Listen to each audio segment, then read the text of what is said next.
What is going on, guys? I'm going to be showing you guys how to make set up the DarkComet Rat 5.3.1. Alright, so first things first, this is a disclaimer. Whatever you do, you probably know this, but whatever you do, don't download random stuff from the internet that you do not know of. So if you are downloading the DarkComet Rat, which has all this stuff in it, make sure it is a legitimate source. You know where it's coming from, you trust the user, and yeah, I'll put a download link, but it's up to you if you believe me or not. Obviously it's not a rat. I'll open it right now,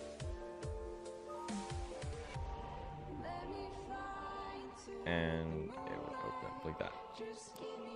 Yeah, so obviously not a rat. It's your choice if you want to trust me or not, but yeah, so let's go forward. First things first, you're gonna need this, and you're gonna need this. This is the no IP duck, and this is the DarkComet Rat 5.3.1. First, you're gonna want to make an account on noip.com. Make an account, and then click on add a host. And once you go here, you want to type in your host name. You can type in, for example, I don't know, you can do this, random, and make sure it's on no-ip.biz. This is the extension you want to use. Make sure it's DNS host A. This is my VPN's IP. It should be, don't touch this, it should have your IP right there. Unless you don't know your IP, you can just go to cmyip.com and it would tell you your IP right here. Alright, so then you would just click on update host. I already set mine up. So yeah, update your host, set that up, do all that, and then open up your duck. Sign into your duck. I'm just gonna say duck because I don't know what the exact word is. And click on edit hosts. And then once you have your edit host, once you're in here, check your host that you selected and click on save. And it should work. Yeah, there you go. And now minimize that. You're done with the no IP stuff. That's just making your servers more secure. And then open up your DarkComet.rat.exe, and we'll wait for it to load. There we go. Now, for the purposes of this tutorial, we will be using the port 200.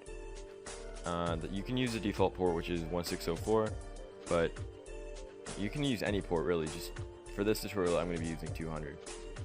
Alright, so first things first, just click on add new socket, but make sure there's nothing here.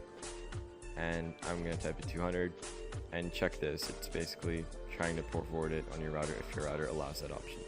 Click listen. Now that you have that, you want to go up to your router and port forward everything. And I will be right back when I have that open. Alright, now since I'm using a Telus router, it looks like this, but your router might look different. Normally you want to go into your firewall, and then it should say port forwarding. And for the starting port you want to put 200, and for the ending port you want to put 200, and then put protocol as TCP. Now for your LAN IP address, open up this, go into CMD, and type in IP config. Now for this, I'm not going to do this because for obvious reasons, but because it would show all your network's information and stuff. So yeah, once you go there, it should show that all that stuff.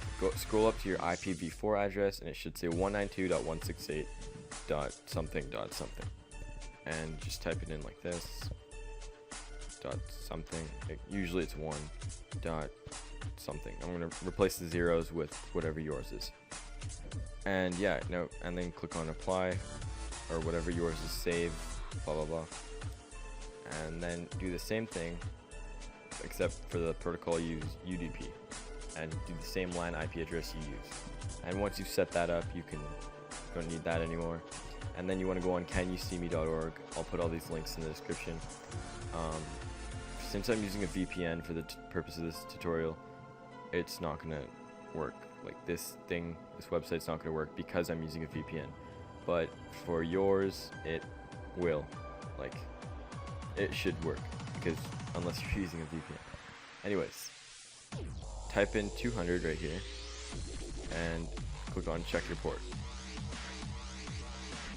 and here it should say success. I can see your port, or I can see your service on blank blank blank, and yeah, and if it says success, you know it's working. If not, then go on port forwarding tutorial websites and figure out how to port forward. Alright, so now that you have that set up, you can finally open up DarkComet and click this and make sure it's listening, and make sure it's listening, and go here and click on the full editor. Now for this, don't worry about the security password. Generate a random process mutex a couple times, and don't worry about these, just leave them blank. The firewall bypass is basically, if you don't plan on encrypting the sub and you don't plan on using Sandbox to test it out, then don't check this. Yeah, I'm not going to check it. So for the hosts file, you want to type in your IP right here, and the port you want to type in 200. I'm just going to leave mine on the default one because I'm not sending mine to anyone. So yeah, then for the module startup, click on the start the stub with Windows.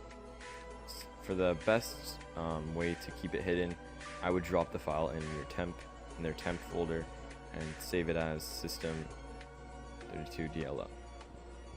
And then you want to click or check melt file after first execution. Don't worry about the file creation date unless you really want to. Yeah.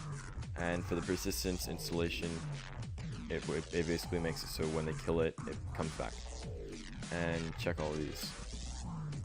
Now for the install message, I'm just going to use the default one, which is welcome to DarkComet Rat. If you see this message, it means the stub successfully runs and you appear in the master user list. Obviously don't use that unless you want them to know they're being ratted, which usually you don't. So yeah, you can even customize the icons.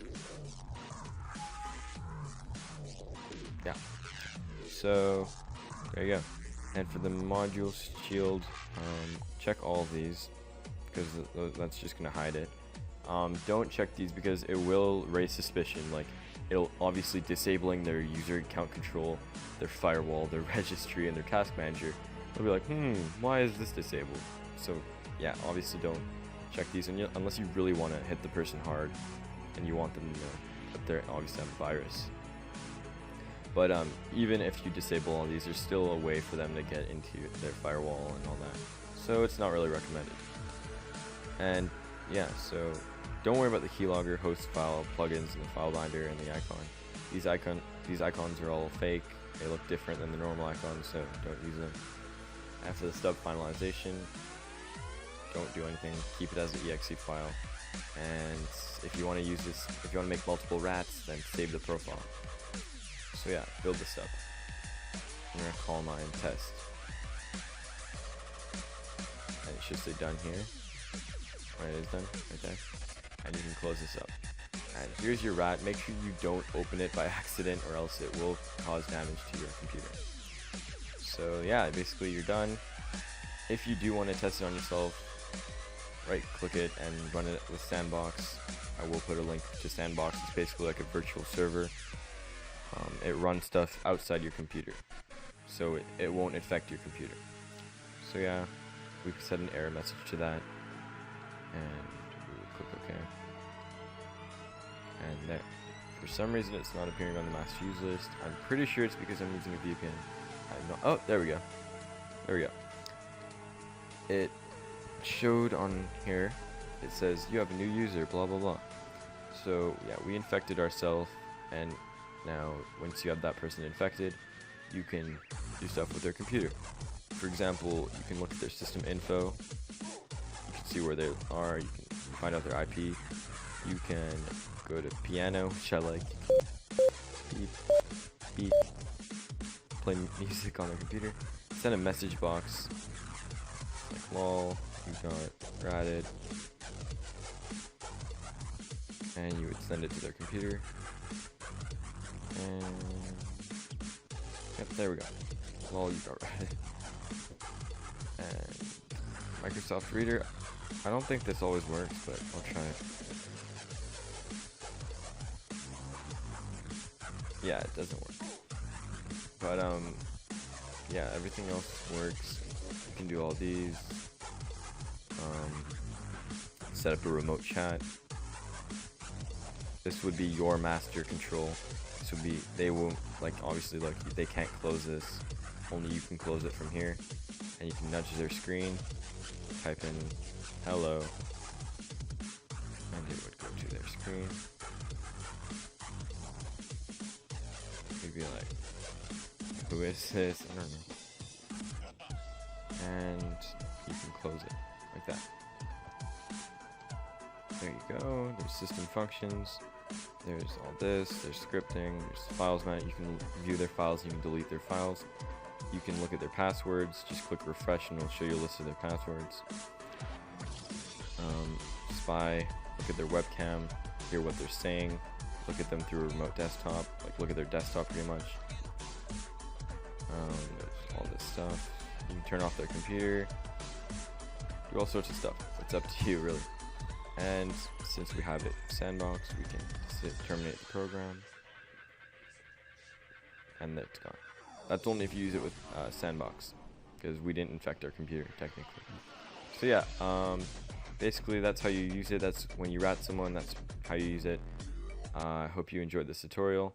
I will include a link of all of these in the description. Thanks for watching, guys. Peace.